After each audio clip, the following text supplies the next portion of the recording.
What's up? Sitting in the library again, and I got my hair cut. Or I got my ears, is it lowered or is it raised? What's the colloquialism? Either way, you get the point, right? Got my hair cut. Why am I saying it like that?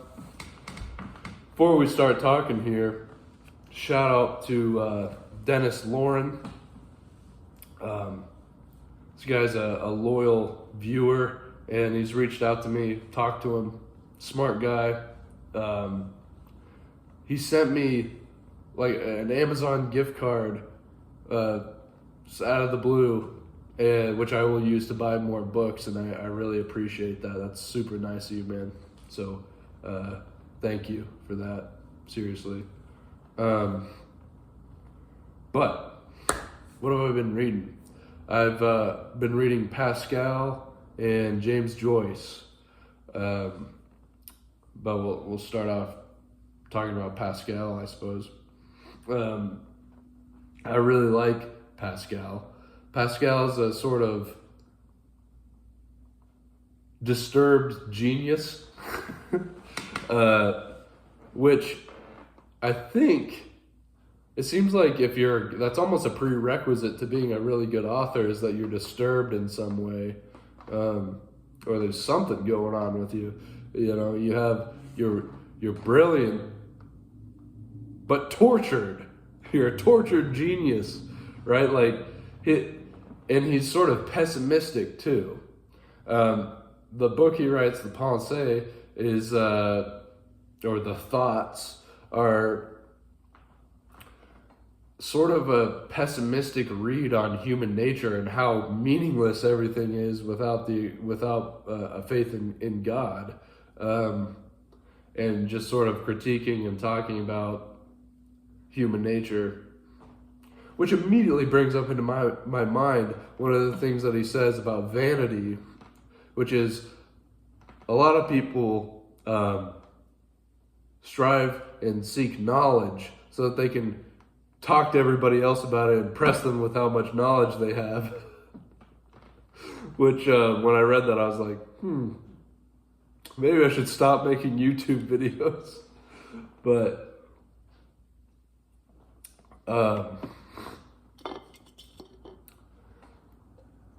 he says a lot of interesting stuff in there. And you probably know Pascal by the sort of Pascal's wager, where he says it's a safer bet to believe in God than it would be to not believe in God. Because, I mean, if you believe in God and he doesn't exist, then you lived a moral life and were a good person. And that was it, right? Not much to lose there if God doesn't exist. And then, but if you decide to think that, well, God doesn't exist, I'm going to go be a hedonist, and he does exist, then, oh no, you're going to have to spend an eternity being tortured. So that's seems like the scales are tipped towards at least living a morally virtuous life in which you have a faith and a meaning behind the universe, which would be God, supplied by God. And he's writing in the 1600s where I guess that would be, correct me if I'm wrong, the end of scholasticism for the most part, where the machine kind of unplugs itself. You start trying to prove God's exist, or you're looking for God in nature and through inductive research about the nature and things around us, just to find out that we don't really find direct proofs of God in any of this, which Pascal actually talks about in one of the, I forget which section it was, but he says that he's irritated by the fact that nature for him only serves to bring this sort of darkness and anxiety into his life, and it neither affirms nor denies God's existence. Now, Pascal is definitely a believer. He has a intense conversion experience. You can read about it. Pascal's Night of Fire. He has some insane, beatific vision where he gets a direct input from the source, and for like 2 hours one night. And what he has to say about it is, fire, fire, God of Abraham, God of Isaac, God of Jacob. He has this intense conversion experience, and it's totally life altering. And so, presumably, he had been a Catholic before, but his family converts to Jansenism. Correct me if I'm wrong about that. I believe it's Jansenism, which they're kind of, from everything I researched on it, they seem like more of a hardcore. They're very like, a more hardcore version of Catholicism, I guess you could say, in some ways. I don't know enough about Jansenism to tell you what it is necessarily, like give you a sort of an essential definition of what that is, but this guy's hardcore in his faith, all right? Let's just put it that way. So he dedicates his life to studying the Bible and being a good Christian. And before, and presumably during, but especially, I guess before, he's a brilliant mathematician. He invents a computer when he's like 19. This is in the 1600s. He builds the first Alienware gaming laptop. No, it's like a calculator. He engineers this mechanical calculator. You can look it up. It's called the Pascalade or something like that. I forget what it's called, but it's named after him. He invents this thing and actually has it built for his father, who was a sort of tax collector or something that involves or requires a lot of calculation. So his dad's doing a lot of calculations throughout the day, and he wanted to make his dad's job easier. Plus, he's just insanely brilliant. But since his conversion experience, he becomes very obsessed and neurotic and about his faith, and he has a very pessimistic view of human nature, and sees man as a sort of wicked creature. He says that a lot. Man is a wicked creature, a sort of worm, I really like his section on diversions, because I think it rings true, especially I've noticed this in my own life, and the things Nietzsche says something about this, but it's something to the effect of the only way to understand something is through already feeling the thing and then seeing it explained. That's a separate thing, but one of the aphorisms Nietzsche in the Gay Science says that that thoughts are shadows of feelings, always darker and more simple. So that feeling that I've had, I hold in, I relate to, and so to see Pascal sort of write it out is really cool. That's all I'm trying to say with that. But diversions. He says that people fill up their lives with all kinds of distractions and things to sort of keep them from thinking about themselves and keep them from meditating on whatever insecurities they have. Like, obviously there's the big one. You're going to die one day. So anything to keep them from sitting alone in their house and sort of just being alone with themselves. I don't know if you've ever tried sitting alone in your room, just dead quiet, nothing to do for like an hour. You might try it sometime. I've tried it. I don't know if I don't think I could do it. I don't think I made it through the full hour. I made it as a challenge for myself just to sit alone, no stimulus whatsoever, and just let thoughts flow through. And yeah, I got bored. Part of that is I am, what generation am I from? I'm 23. Does that make me Gen Z? Am I Gen Z if I'm 23 years old? I was born in 2002. It could be that. It could be the fact that I was born into the age of, what does Harold Bloom say? The tyranny of the visual. You know, we all got these. We all got the things that you're watching me through right now. And there's all kinds of interesting stuff trying to keep us diverted all the time. But, you know, back in the 1600s, even this was the case. People are constantly, you know, trying to be distracted with something and divert them from being alone with themselves. And so he says, you know, presumably he's within, he's seen French higher class of people. And a lot of these guys they go hunting. They're into hunting, or maybe they're into gambling, which apparently Pascal had some sort of brief stint before his conversion experience with gambling, and which he undoubtedly very much regretted. I heard, but I think Michael Segru said something about that. Pascal's gambling endeavors was probably more or less to find out more about the mathematics of the gambling than it was the actual gambling. Maybe that's true. I don't know.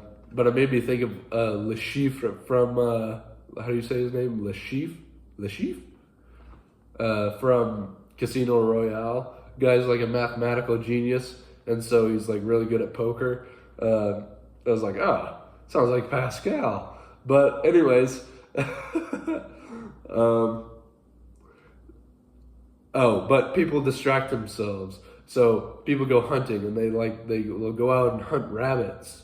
And you got to presume he's thinking, you could just go buy a rabbit. If you really wanted to eat rabbit meat, or you wanted the skin from a rabbit, you could go out and buy it. But you wouldn't do that. So there must be something else going on here. What it is not the quarry itself, the rabbit, it's the chase. And what's the chase for? Is it some sort of excitement? No, it's actually just the diversion to keep you from thinking about your miserable, wretched state as a human without God. All right, I'll be right back.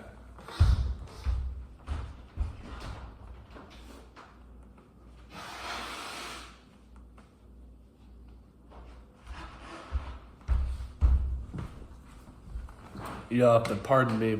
I've been sick and I'm still kind of congested, so I probably sound like a goober right now.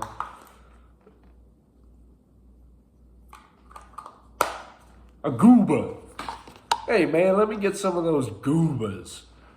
Hey, you know what? I'll have 2 goobas. Sam Hyde reference. What was it? I was talking about Pascal, I think. I wish you could tell me through the screen. Just shout it. Maybe if you shout it loud enough, I'll remember. Yeah, so Pascal. What else? Where was I going with Pascal? Oh, diversions. See, I got diverted. I stopped thinking about it. But he says, you wouldn't buy the thing. Give a gambler, somebody who's addicted to gambling, give him the potential, the earnings that he could receive from gambling for free. No gambling. He would take the gambling because there's excitement, because there's a diversion. There's something there to take your mind off of being a creature that's eventually just inevitably going to wither away. He can be kind of... See, this is what I mean by pessimism. He says that our goals as humans. Ultimately, most of our goals in life, if not all of them, are derived or directed towards happiness, right? Sounds a little bit like Aristotle. We want to be happy. But then here's where Pascal is kind of messed up. He says, even hanging yourself. All drives in human life are oriented towards happiness, even hanging yourself. Think about the mind that thought that sentence up. So this guy's disturbed, probably, a little bit. He's got something's rattling around up there. Something is not right. But it's so brilliant. It's so good. I love reading guys like this. Like Dostoevsky, fellow gambling addict. Like Nietzsche. I think Nietzsche was a little disturbed. I mean, he's got some kind of weird view of human nature.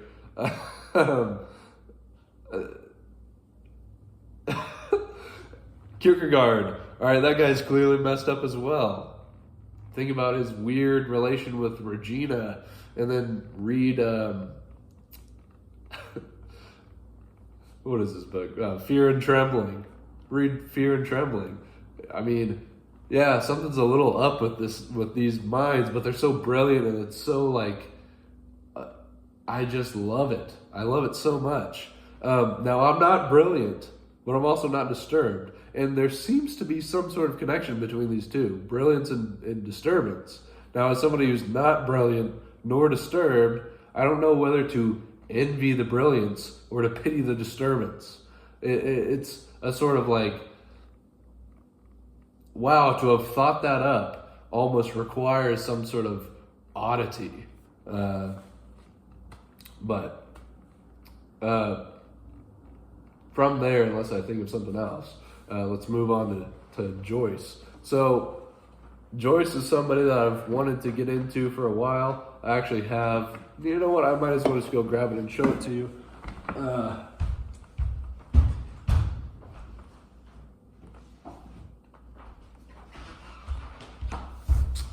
A copy of Ulysses. This is a very nice copy. It's got like illustrations in it and everything.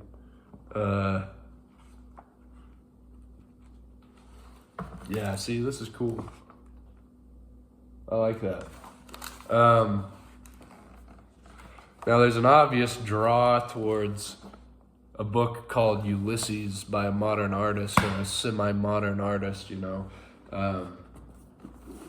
because I really like Homer, of course. And Joyce is a highly esteemed writer in the 20th century. I've heard people say that he's the best author in the 20th century. I don't know. I haven't read all of the authors from the 20th century, so give me however long it takes to read all the authors from the 20th century, and I'll get back to you on that. But I really like Joyce. I didn't start with Ulysses because, from what I hear, Ulysses is an extremely hard book to understand. And an even harder book to understand would be Finnegan's Wake, which we'll see once I get through Ulysses whether or not I want to try to endeavor to understand Finnegan's Wake. I don't know if I'll get to that. But no, I started with Portrait of the Artist as a Young Man because it's a sort of artistic autobiography of Joyce's life. It took me a little bit to get into Joyce's writing style. It's a very much stream of consciousness writing style. It's not, in some ways, you could say the same thing about like Tolstoy. When Tolstoy is writing, say, just a conversation, he's telling you what the character was saying, and then he says, he said this, but he was really thinking this because of this thing. So it's explaining to you from the sort of God's eye view of what these characters are doing, on the surface versus what they're thinking. So in some ways you have that same sort of deal going on there, but this is deeply internal and personal to Joyce, and it's not structured in the same way that Tolstoy's War and Peace is. War and Peace, there seems to be a structure to it when he's explaining these things to you. With Joyce, there's going to be something happening, and it just sort of flows into a thought, in which this thought, because what he's doing, and it's actually, once you get used to it, you see, like, my brain works this way, which is really incredible for him to be able to do that, to sort of, because what he's doing is he'll hear a word, and words paint pictures for Joyce. They remind him of colors, and colors remind him of feelings, remind him of sounds, remind him of all types of things. Like when he's a boy in Clongowes, I think that's how you say it. Irish people, hopefully I'm saying Clongowes right. I don't know if that's right.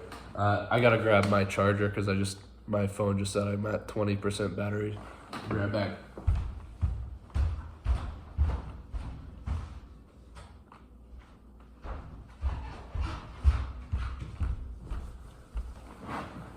When Joyce is a little boy, or oh man, come on, start charging. I don't want my phone to die. It's frustrating. You see, my charging port gets full of sawdust because it's in my pocket when I'm at work, and there's always sawdust flying around at the job, and it collects in my charging port, and I forget to clean it out sometimes. We might have to move over here. I'm also not sure if that outlet works. What is going on? Are we charging?